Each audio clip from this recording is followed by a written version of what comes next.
पढ़ेंगे function oriented design CS 304 subject की unit number 5 का पार्ट 3। तो आज का टॉपिक है डेटा डेफिनेशन के बारे में। सबसे पहले हम पढ़ेंगे जो कंपोजिट डेटा आइटम्स होते हैं जो कि रिप्रेजेंट करने में डिफ़िकल्ट होते हैं उनको डिकम्पोज करके जो और प्रिमिटिव डेटा आइटम्स होते हैं उनकी हेल्प से उनको रिप्रेजेंट किया जाता है। तो composite data items can be defined in the terms of primitive data items using the following data definitions operators. तो यहाँ पे कुछ डेटा डेफिनेशंस ऑपरेटर दिए हुए हैं। सबसे पहले प्लस ऑपरेटर, जो क्या डिनोट करता है कि composition of two data items. Plus operator है वो composition of two data items, दो डेटा आइटम्स को जोड़ने का काम करता है। जैसे example A plus B represent data A और B। फिर आपका स्क्वायर ब्रैकेट के अंदर कॉमा, तो ये आपका रिप्रेजेंट करता है सिलेक्शन को। Means any one of the data item listed inside the square bracket can occur.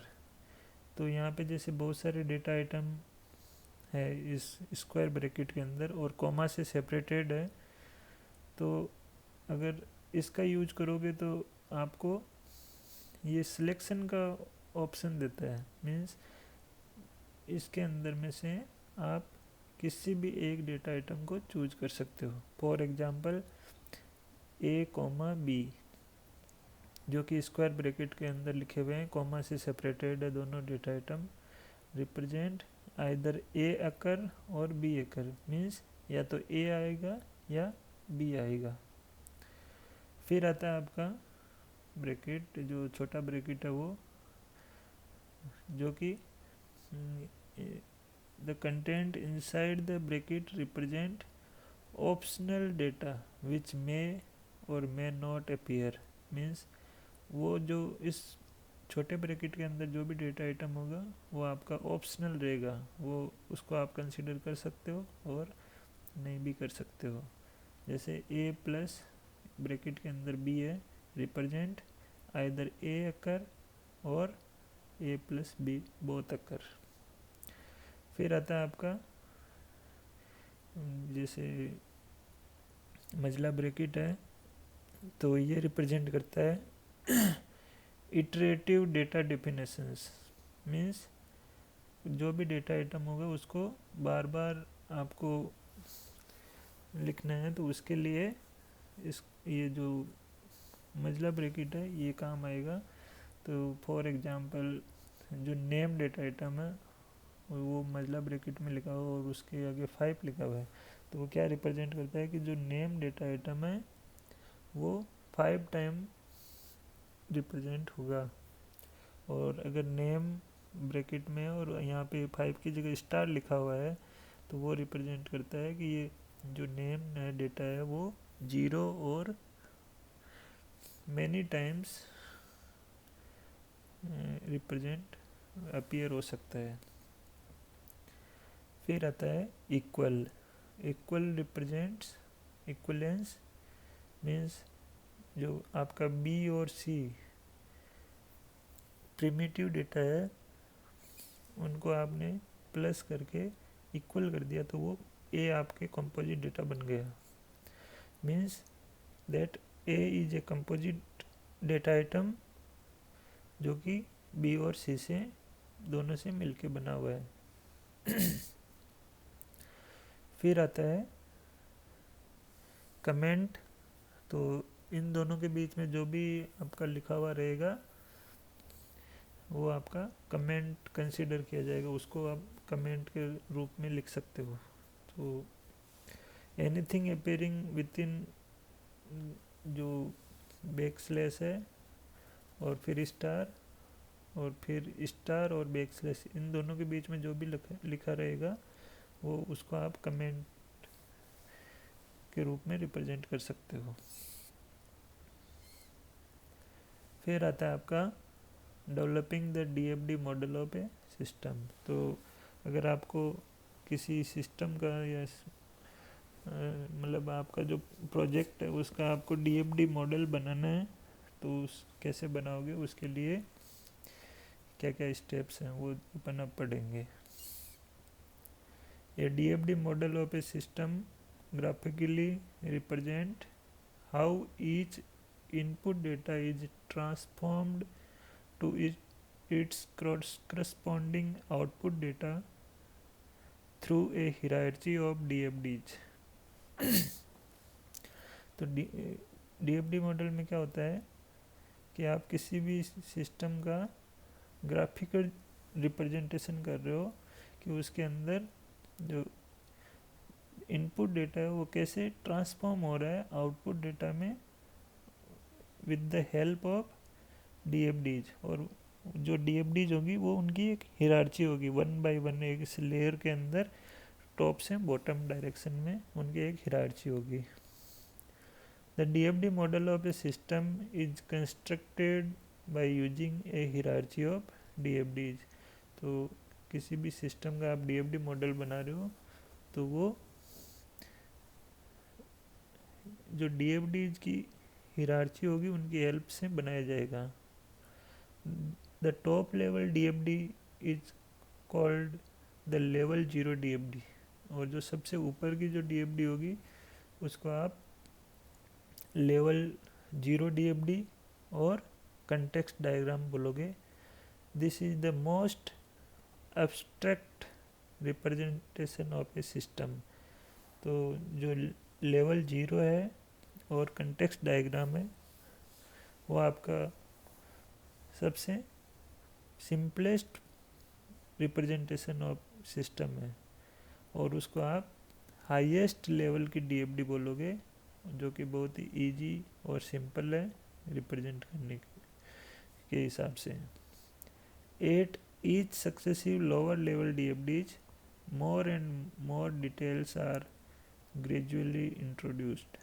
जैसे जैसे आप टॉप से बॉटम डायरेक्शन में मूव करोगे तो आपको उस सिस्टम की ज़्यादा डिटेल्स मिलेगी।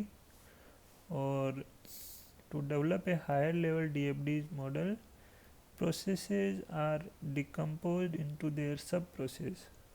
तो जैसे आपको अब लेवल 0 से लेवल 1 लेवल 2 तक DFDs आपको रिप्रेजेंट करनी है, तो जो भी प्रोसेस होगी, जो भी आपके फंक्शंस होंगे उनको आपको सब फंक्शंस में डिवाइड करना है, और डेटा फ्लो जो भी होगा उन सब प्रोसेस के अंदर उनको आइडेंटिफाई करना है।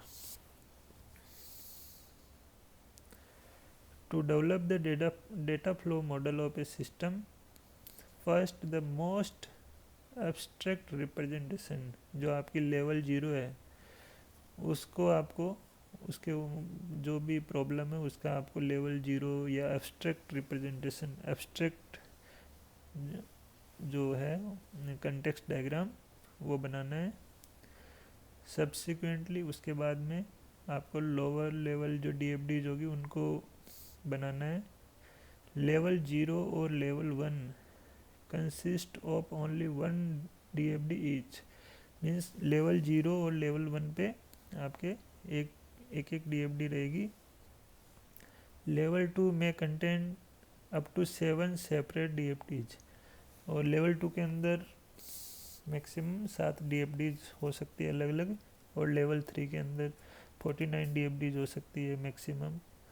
और ऐसे जैसे जैसे लेवल आपके बढ़ते जाएंगे और वैसे वैसे DFDs में भी इंक्रीमेंट होता रहेगा। However there is only a single data dictionary for the entire DFD model. लेकिन जो आपका डेटा डिक्शनरी होगी वो पूरा जो भी आपका सिस्टम है उसके लिए एक सिंगल डेटा डिक्शनरी होगी। All the data names appearing in all DFDs are populated in the data dictionary, and the data dictionary contains the definition of all the data items। तो आपके DFD मॉडल में जितने भी data names appear हो रहे हैं, उन data names की जो डेफिनेशंस होगी वो डेटा डिक्शनरी के अंदर रहेगी। The DFD model of a problem consist of many DFDs and the single data dictionary. तो जो DFD मॉडल होगा वो बहुत सारी DFDs से मिलके बना होता है, और लेकिन उसमें जो डेटा डिक्शनरी होगी उसके लिए उस DFD मॉडल की वो एक सिंगल डेटा डिक्शनरी होगी। अब आता है आपका लेवल 0 DFD और context diagram. The context diagram is the most abstract और higher level data flow representation of a system. तो जो कंटेक्स्ट डायग्राम है उसको आप लेवल 0 और हाईएस्ट लेवल की जो रिप्रेजेंटेशन होगा वो सिस्टम का, उसको आप कंटेक्स्ट डायग्राम बोलोगे। It represent the entire system as a single bubble. तो जो कंटेक्स्ट डायग्राम होगा उसके अंदर जो भी आपका सिस्टम है, प्रॉब्लम है, उसके लिए आपको एक सिंगल बबल के रूप में रिप्रेजेंट करना है आपका जो भी प्रॉब्लम है उसको। The bubble in the context diagram is annotated with the name of the software system being developed.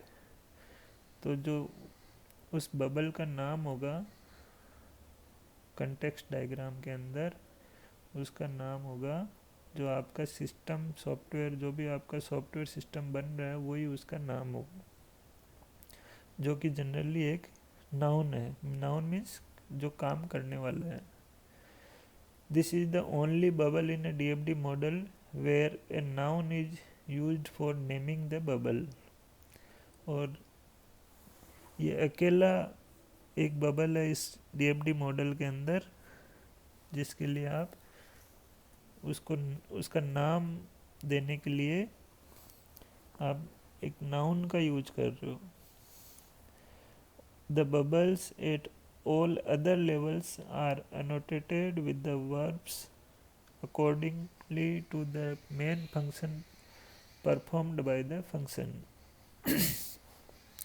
और जो दूसरे लेवल के बबल्स होंगे, फंक्शंस होंगे, उनके लिए आप वर्ब का यूज करोगे कि उस बबल की या उस फंक्शन की क्या फंक्शनलिटी है, वो क्या काम करेगा, उसके हिसाब से उस बबल का नाम देना आपको। The purpose of the context diagram is to capture the context of the system rather than its functionality.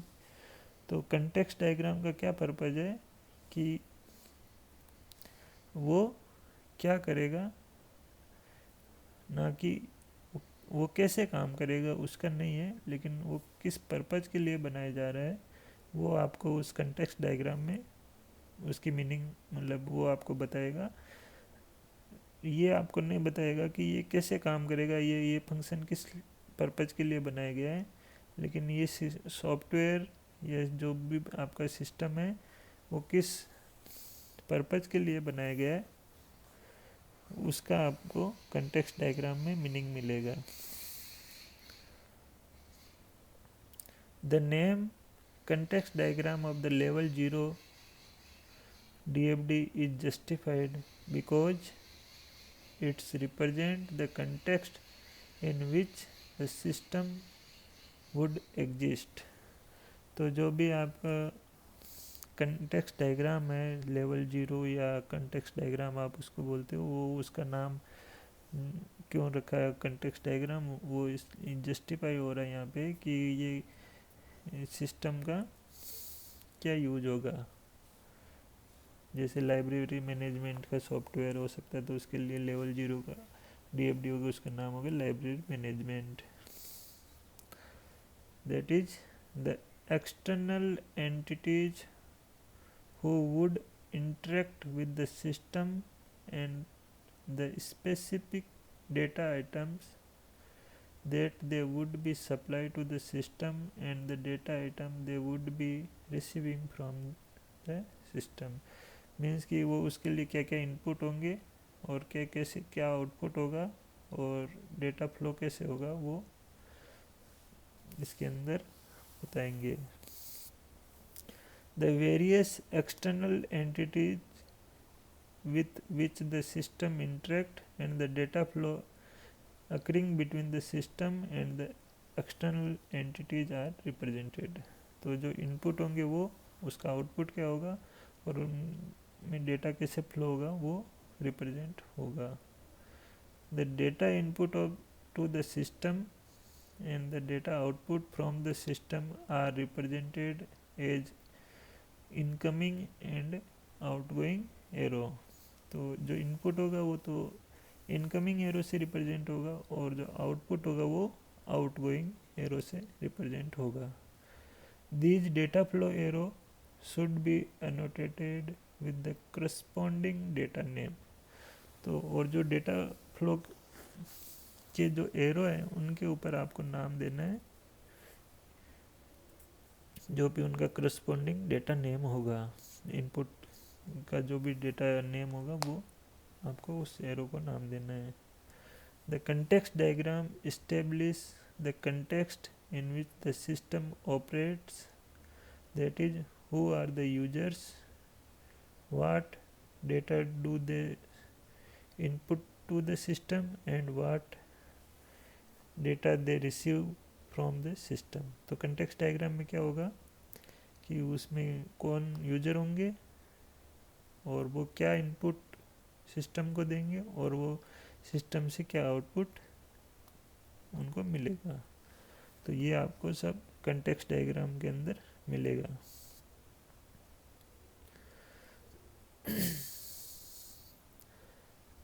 To develop the context diagram of the system, we have to analyze the SRS document to identify the different type of user who would be using the system and the kind of data they would be inputting to the system and data they would be receiving from the system। तो जो आपको system का context diagram बनाना है उसके लिए सबसे पहले आपको जो सॉफ्टवेयर रिक्वायरमेंट स्पेसिफिक जो SRS डॉक्यूमेंट होता है उसको एनालाइज करना है और उसमें से आपको ये आइडेंटिफाई करना है कि कौन कौन से डिफरेंट टाइप के इसमें यूजर होंगे इस सिस्टम के लिए और वो क्या क्या इनपुट दे सकते हैं इस सिस्टम में और उस सिस्टम से वो क्या आउटपुट ले सकते हैं।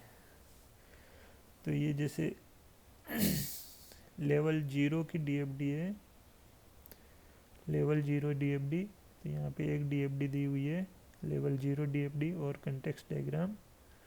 फिर लेवल 1 DFD है, इसमें भी एक DFD है। लेवल 2 के अंदर 5 या 7 DFD हो सकती है मैक्सिमम, तो यहाँ पे 5 दी हुई है। फिर लेवल 3 के अंदर भी ऐसे बढ़ते हुए क्रम में बहुत सारी DFD दी हुई है।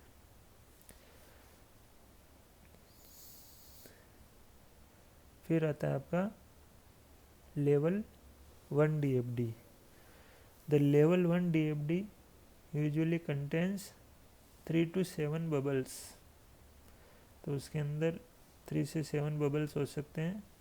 That is the system is represented as performing 3 to 7 important function. जो भी आपकी प्रॉब्लम है, जो भी आपका सॉफ्टवेयर है, उसके जो मेन फंक्शंस होंगे 3 से 7 तक के वो रिप्रेजेंट करेगी लेवल 1 DFD के अंदर।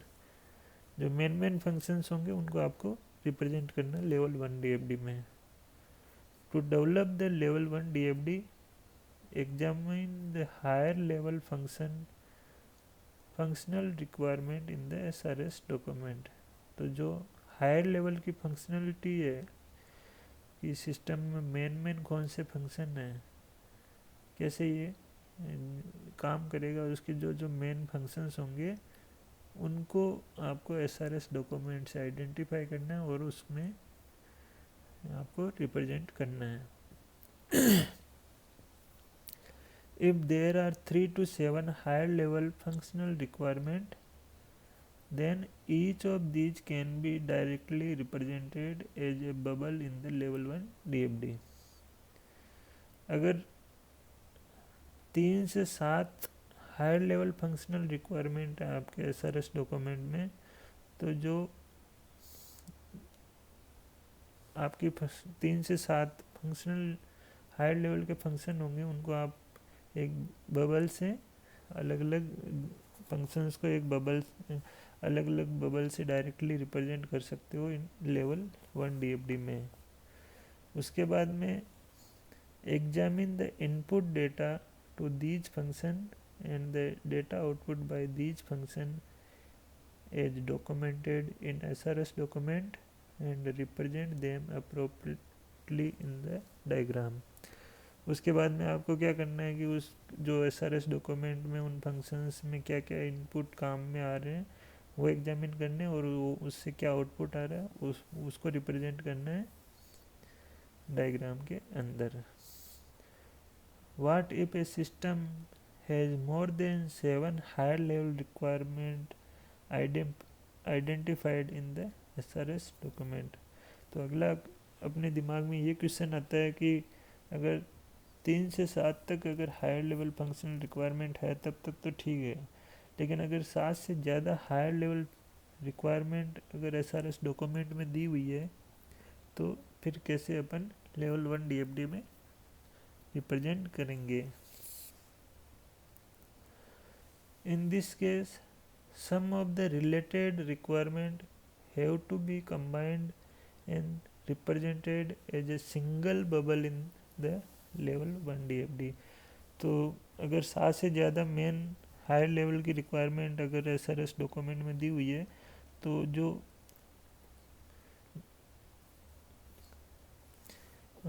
आपकी रिलेटेड जो रिक्वायरमेंट है उनको कंबाइन करना है, और उन जो रिलेटेड जैसे 2 या 3 आपकी रिलेटेड रिक्वायरमेंट है उनको सिंगल बबल से रिप्रेजेंट करना है. तो आपको 7 से ज़्यादा बबल नहीं बनाने हैं, तो जो कंबाइन कर सकते हो जो कॉमन है उनको रिक्वायरमेंट को उनको कंबाइन करके एक सिंगल बबल से रिप्रेजेंट करना है. These can be split appropriately in the lower DFD's level, जो कि बाद में लेवल 2 DFD के अंदर सेपरेटली अलग अलग फंक्शंस के बबल से आइडेंटिफाई हो जाएगी. If a system has less than 3 higher level functional requirement, और अगर 3 से कम है तो क्या होगा, then some of the higher level requirement need to be split into their sub function so that we have roughly about 5 to 7 bubbles represented on the diagram.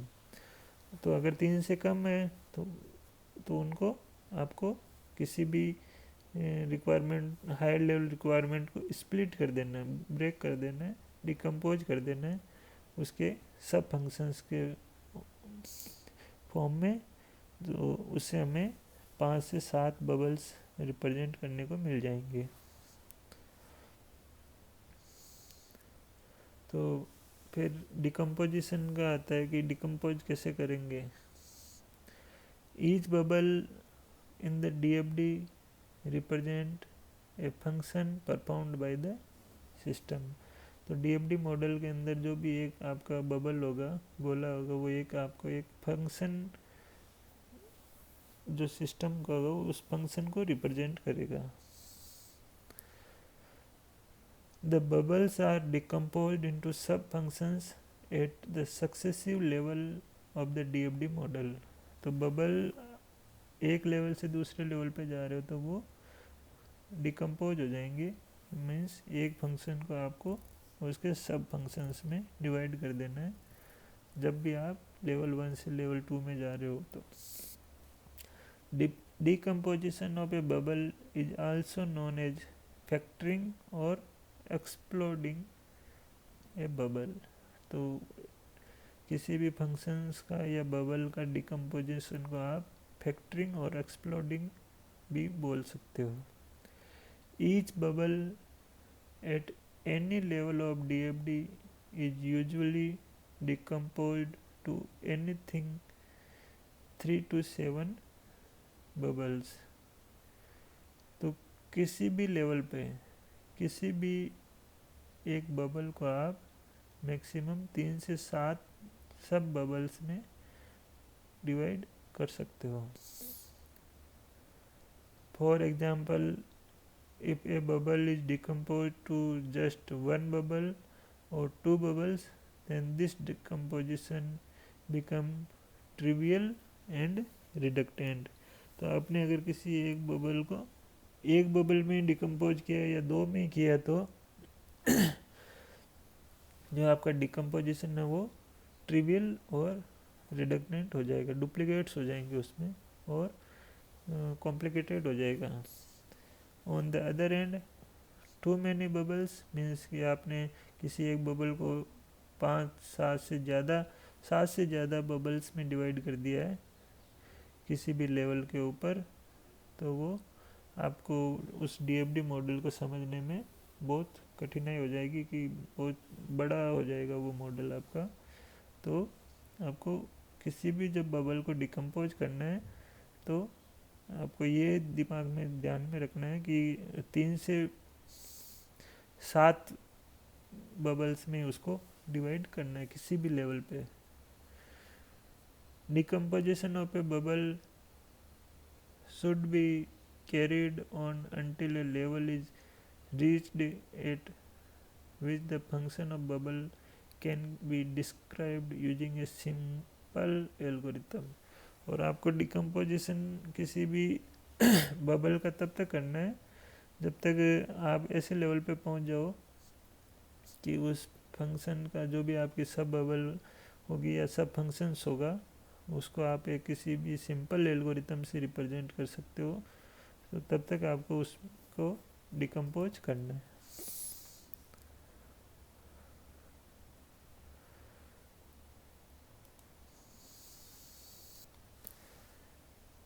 अब हम देखेंगे developing of the DFD model of a system more systematically.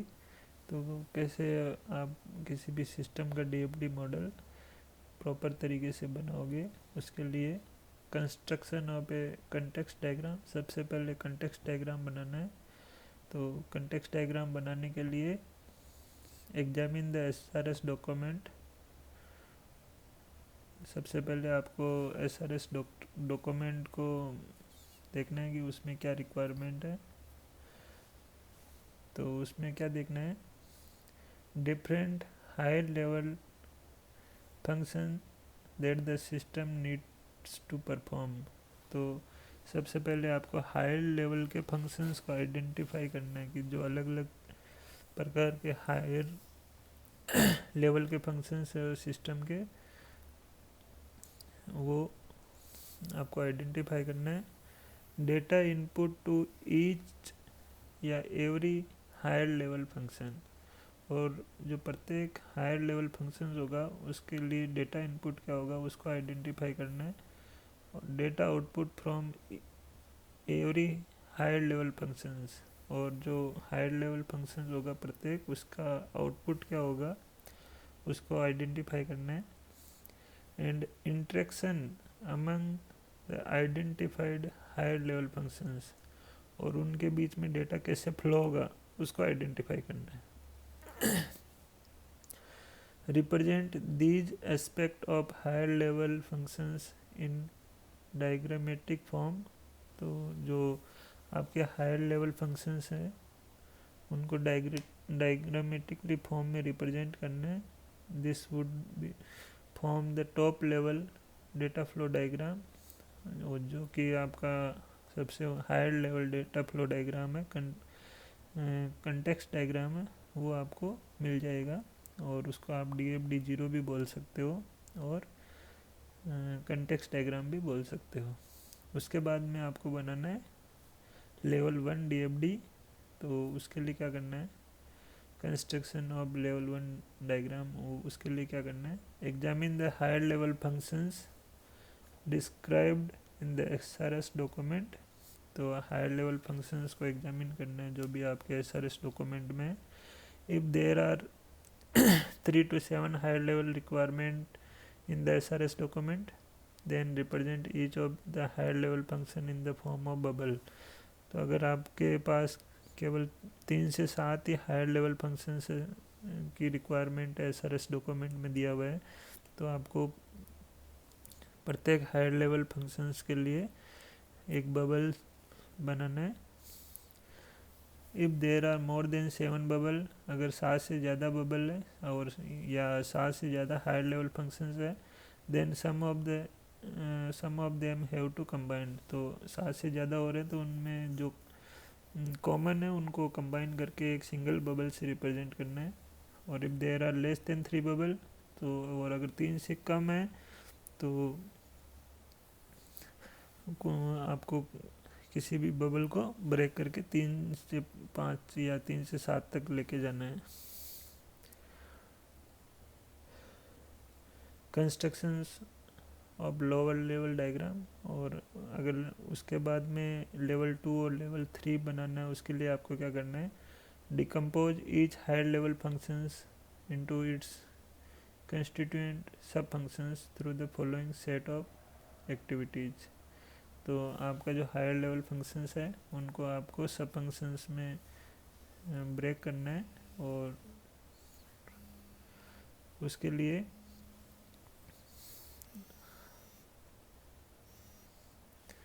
Identify the different sub functions of the higher level functions. तो जो higher level functions है उसमें से जो सब फंक्शंस बनेंगे उनको आइडेंटिफाई करना है। Identify the data input to each of these sub functions, और जो सब फंक्शंस बनेंगे, सब बबल्स जो लोअर लेवल में बबल्स बनेंगे उनके लिए आपको डेटा इनपुट क्या रहेंगे उनको आइडेंटिफाई करना है। Identify the data output from each of these sub functions, और जो सब फंक्शंस के आउटपुट रहेंगे उनको आइडेंटिफाई करना है, और इन सब फंक्शंस के बीच में डेटा फ्लो कैसे होंगे उनके इंटरेक्शंस को आइडेंटिफाई करना है। Numbering of bubbles, next topic है अपना numbering of bubbles. It is necessary to number the different bubbles occurring the DFD। तो जो DFD है उसके अंदर अलग अलग बबल है तो उनको नंबरिंग करना ज़रूरी है। These numbers help in uniquely identify any bubble in the DFD from its bubble number। तो जो बबल नंबर होंगे वो किसी भी बबल को यूनिकली आइडेंटिफाई करने के लिए काम हेल्प करते हैं। The bubble at the context level is usually assigned the number 0 to indicate that it is the 0 level DFD। तो जो कंटेक्स्ट लेवल होगा या DFD लेवल 0 है उस पे जो बबल होंगे उनको 0 से नंबर देना है, तो वो आइडेंटिफाई करेंगे कि ये लेवल 0 की DFD है और लेवल 0 के बबल हैं। Bubble at level 1 are numbered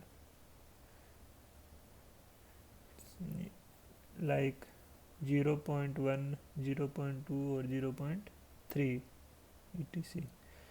जो लेवल 1 के जो बबल होंगे उनको 0.1 का मतलब है कि पहला बबल, 2 का मतलब दूसरा बबल, 3 का मतलब तीसरा बबल, और 0 है कि वो 0 से अब फर्स्ट लेवल में आ गया है। When A bubble numbered x is decomposed, its children bubbles are numbered x.1, x.2, x.3। तो अगर कोई भी बबल है जिसका नंबर x है, सपोज x की जगह 5 है, और उसको अगर सब बबल्स बने उसमें से सब फंक्शंस बने तो उसके होंगे 5.1, 5.2, 5.3। In this numbering scheme, by looking at the number of bubble, we can unambiguously determine its level, its ancestors and its successor. तो जो नंबरिंग स्कीम्स हैं, अपन किसी भी बबल का नंबर दे के ये बता सकते हैं कि ये कौन से लेवल की बबल है और इसके चिल्ड्रन कितने और पेरेंट्स कौन है.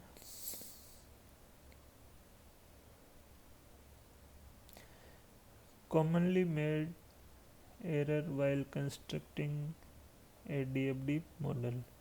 तो जो DFD मॉडल है उसको बनाने के अंदर कौन कौन सी मिस्टेक्स हो जाती है उनको हम देखेंगे. Many beginner commit the mistake of drawing more than one bubble in the context diagram. तो ज़्यादातर लोग क्या कर देते हैं, एक से ज़्यादा बबल बना देते हैं कंटेक्स्ट डायग्राम में, जो कि गलत है. Context diagram should depict the system as a single bubble. तो जो कंटेक्स्ट डायग्राम होता है उसके अंदर केवल एक ही बबल होती है. Many beginner create DFD model in which external entities appearing at all levels of DFD. All external entities interacting with the system should be represented only in the context diagram. External entities should not appear in the DFD at any other level. तो जो external entities है किसी भी system की, तो वो context diagram में represent होनी चाहिए, बाकी किसी भी दूसरे लेवल पे रिप्रेजेंट नहीं होनी चाहिए. और मिस्टेक क्या होती है कि वो सभी लेवल्स के ऊपर एक्सटर्नल एंटिटीज को रिप्रेजेंट कर देते हैं. It is a common oversight to have either too few और too many bubble in a DFD. और कई बार क्या होता है कि बहुत ज़्यादा बबल्स बना देते हैं और बहुत कम बबल बना देते हैं, तो वो भी प्रॉपर तरीका नहीं है DFD मॉडल बनाने का. ओनली 3 to 7 बबल पर डायग्राम शुड बी अलाउड. तो एक किसी बबल्स के चिल्ड्रन 3 से 7 हो सकते हैं. This is also mean that each bubble in a DFD should be decomposed 3 to 7 bubble in the next level. तो एक लेवल से जैसे दूसरे लेवल पे आप जा रहे हो तो उसके किसी भी बबल के चिल्ड्रन होंगे वो, जो कि 3 से 7 तक हो सकते हैं.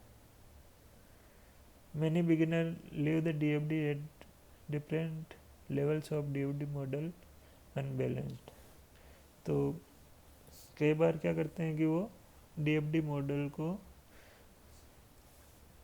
जो DFD बनाई है उनको अलग अलग लेवल पे ही छोड़ देते हैं, जिससे जो आपका DFD मॉडल है वो अनबैलेंस्ड हो जाता है.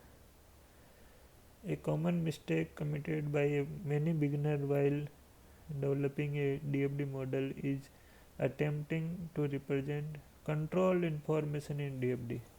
और कई बार क्या करते हैं कि जो DFD मॉडल है उसके अंदर कंट्रोल इंफॉर्मेशन को रिप्रेजेंट करने की कोशिश की जाती है, जो कि तरीका सही नहीं है. It is important to realize that a DFD represent only data flow. जो DFD मॉडल है वो आपका डेटा फ्लो को रिप्रेजेंट करता है, ना कि कंट्रोल इंफॉर्मेशन को.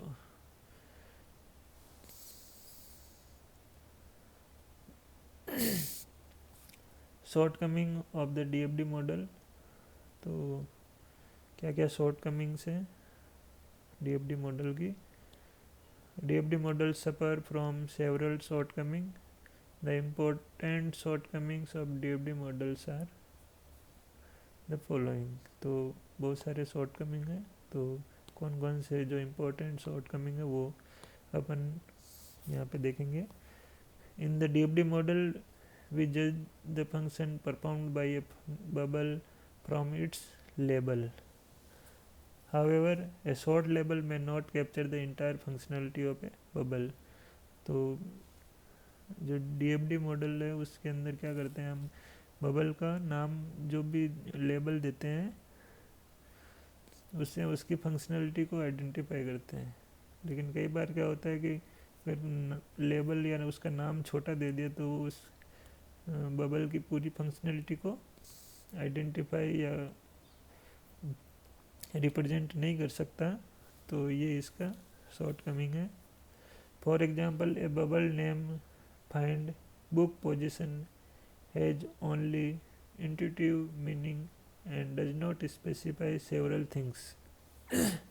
मान लो कि किसी भी एक बबल का नाम दिया हुआ आपको बुक पोजीशन, तो इससे आप क्या आइडेंटिफाई कर सकते हो कि या क्या रिप्रेजेंट कर रहा है, तो वो इसमें क्लियर नहीं हो रहा है।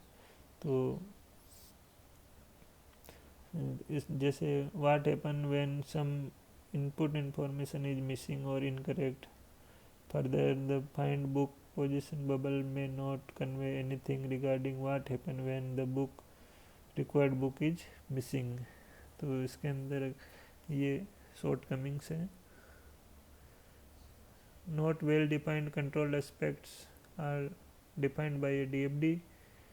For instance, the order in which inputs are consumed and output are produced by a bubble is not specified. A DFD model does not specify the order in which the different bubbles are executed.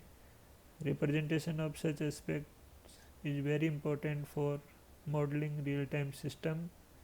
Decomposition, the method of carrying out decomposition to arrive at the successive level and the ultimate level to which decomposition is carried out are highly subjective and depends on the choice and judgment of the analyst.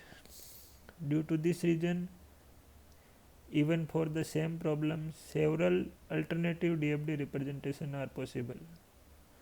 Further, many times it is not possible to say which DFD representation is superior or preferable for to another one.